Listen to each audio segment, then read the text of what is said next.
Zirubega Ibrahim Kasinga nkwaniriza nate mu mboozi yaffe y'olunaku olwaleero. Mu kitundu kino tugenda kulaba emirundi ebiri Kano Fred Boogere gye yawona okubeera ng'attibwa. Andrew aheebwa okuva e Dubai, kuweebwa Dennis ow'amazima Robert ne Goran Muteesa mwebale okubeera nga mugoberera emboozi zino.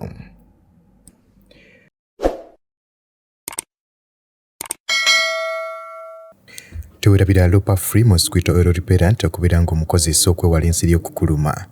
Ate nga nkujjukiza nti Lubega Designs okujemba plaza mu kibuga Kampala naye mwettanire ajja kutungira engoye okuviira ddala ku masuuti, essaati, empale teekako n'engoye endala zonna. Ojja mufuna ku 0705 14 16 39.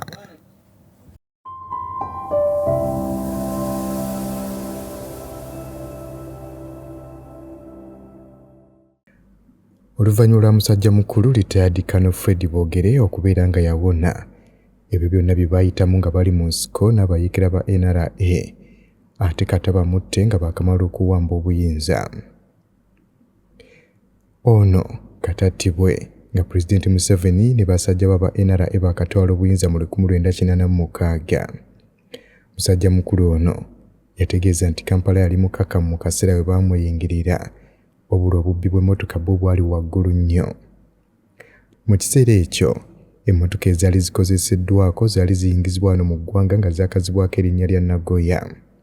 Kano Boogere era ajjukira nti mu kitundu eky'e Karamoja obubbi bw'ente bwali buli waggulu nnyo ddala nga n'amagendo gaali gasusse ekikagati ku nsalo ya Uganda ne Tanzania.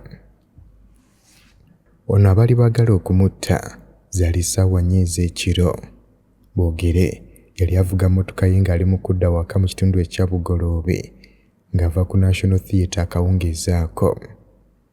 Buli kimu kyonna kyali mu mbeera nnungi, obula kyaddaaki yalaba abasajja babiri abaali bayimiridde mu kkubo n'emmundu. Bano baali bayimiridde wakati mu kkubo okuliraana Meat Packers ku Old Port Bell Road. Nti agenda okwekenneenya okutegeera ekigenda mu maaso, abasajja bano babiri ne batandika okumusindirira amasasi ku mmotoka we yali. Ono kye yakola kwe kuweta emmotoka ku mukono gwe ogwa ddyo n'aggula oluggi n'avaamu nga yeevulungula ku ttaka. Amasasi gaayongera okumuweerezebwa, obula Boogere kye yakola olwokubanga bwali budde bwa kiro naye kyamutaasa n'aggyayo pisito ye n'atandika okubawereekereza. Yadde nga bakulu bano baali balina emmundu nnene, wabula tekyabasobozesa kubeera nga batta Boogere era nga naye bw'atyo yasobola okubeera nga yeemulula. Bano nga balemereddwa baasalawo okudduka nga boolekera ekiraalo kya Meat Packers ne babuuka olukomera ne babula. Ababiri bano nga bataddeko kakokola tondeka nnyuma. Kano Boogere agamba nti naye yafuna omukisa okubeera nga adduka nga yoolekera ku kkolero lya poliisi. Tewabula bwe yatuuka ku workshop, abasirikale abaali ku duty baagaana okumuggulira. Mu kaseera ako yali akola nga Brigade Intelligence Officer mu Brigade y'e157 yali etwala Kampala, Mukono, Mityana, Luweero, Masaka n'ekitundu kati ekitibwa Butambala. Boogere agamba nti teyali ku duty ekiro ky'olunaku olwo lwe bamulumba era nga yali talina ngeri gy'ayinza kubeera ng'akubiramu abantu okujja okumutaasa olw'ensonga nti walkie-talkie ye yali agirese waka. Kyokka oluvannyuma yafuna obuyambi okuva mu b'amagye ab'oku Summit View e Kololo abaasobola okujja ne bamuwerekera n'agenda ku mmotoka ye era nga bano be baamuwerekera paka ewaka we Bugoloobe. Boogere obula yeewuunya nnyo olw'okuba nti amasasi gonna ge baali bamuwerekereza tewali na limu lyakwata ku mmotoka ye. Ogezaako okulondoola ensonga zino, ab'amagye baagezaako okubeera nga balondoola ebigere by'abakulu bano abaali balumbye Kano Boogere, obula baakomekkereza bye batuusizza ku balakisi y'Embuya.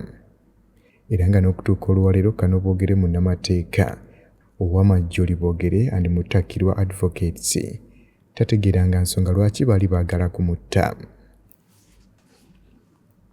Omulundi ogwokubiri ogwogerwako nti Kano Fred Boogere yawona okuba ng'attibwa gwaliwo mu 1990 ab'amagye okuva mu balakisi ey'Obombo bwe batta abantu 5 abaali batambulira mu mmotoka ekika kya Toyota DX ku luguudo lwa Bombo okudda e Ndejje. Ku makya g'olunaku olwo abantu abawerako battibwa okwali Martin Luther Kirabira, ng'ono yali muyizi wa siniya esooka ku Ndejje Secondary School. Sergeant Jackson Musisi ng'ono yali aidi wa musajja mukulu ono boogere. Abakyala babiri okwali Nancy teekako n'omukyala yali azaala omuyizi eyali mu siniya ey'okuna ayitibwa Lilian Nagadya. Weewale okulumwa ensiri nga tonnaba kwebaka mu katimbako ng'okozesa Ropa Free Mosquito Oil Repellent. Ojja kumusanga mu pharmacies nga Friaka ewandegeya, Spring ne Kamukea ku Wilson Road ne Mega Supermarkets opposite Old Tax Park ne Garden City. Okumanya ebisingawo ita ku noti 772 421 235 ne noti 7 noti 2 421 235 oba ku www.ropafree.com. Teekako n'omukyala yali azaala omuyizi eyali mu siniya ey'okuna ayitibwa Lilian Nagadya. Omuwala omulala eyattibwa ye Zavaline ng'ono yali agenda ku Ndejje Secondary School okubeera ng'afuna ekifo mu siniya esooka. Mr. Stephen Musoke eyali omusomesa wa physics ku Ndejje SS yalaba ebyaliwo n'ategeeza nti abantu ebiseera ebyo baalekera naawe okubeera nga bawa abantu zirifuti nga batya nti baalittibwa. Musoke ne Mr. George William Semivule ng'ono yali omukulu w'essomero erya Ndejje SS bonna baalowooza nti abakulu bano baali baagala kutta Fred boogere kubanga ye yali nannyini emmotoka. Abazigu bano baakuba Musisi amasasi bwe bamala okumutta ne bagenda nga batta buli muntu yenna eyali mu mmotoka eno era ng'emirambo egimu baagisanga ku mabbali ku kkubo kubanga abamu baali bagezaako okudduka. Boogere yakakasa nti ddala kituufu emmotoka eno yali yiye wabula nga ye yali abuusabuusa nti ddala mu butuufu baali bagendereddemu kutta ye.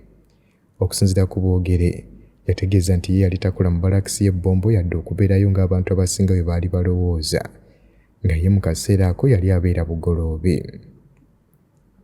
Okusinziira ku Boogere agamba nti Sergeant Musisi ono gwe yali afuna okuva ku mukwano gwe baali mu nsiko Musisi Kalampenge yali mu liivu nga yali ava kusoma koosi y'obwa senior command.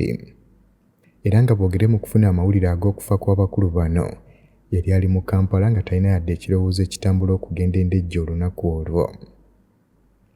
Byagenda okukomekkerera nga musajja mukulu ono Boogere ayina emirambo 3 awaka we okwali ne gwa Zavaline yali omuwala okuva e Masaka yali azze okusisinkana omusomesa amutwale ku Ndejje okubeera nga bamufunira ekifo. Kigambibwa nti abazigu bano baava mabega wa Kaswa ne bayimiriza tractor ya Ndejje SS yali eva okunona amazzi. Ekyaddako kwe kutta Musisi mu mmotoka mwe yali teekako n'abantu bonna abaalimu. Ekikolwa kino kyaleetera abayizi ab'oku Ndejje SS akaseera akazibu kubanga baali balina okutambula kumpi kilometers eziwerera ddala 5 okuva ku ssomero okutuuka ebbombo okufuna emmotoka ezibatwala e Kampala.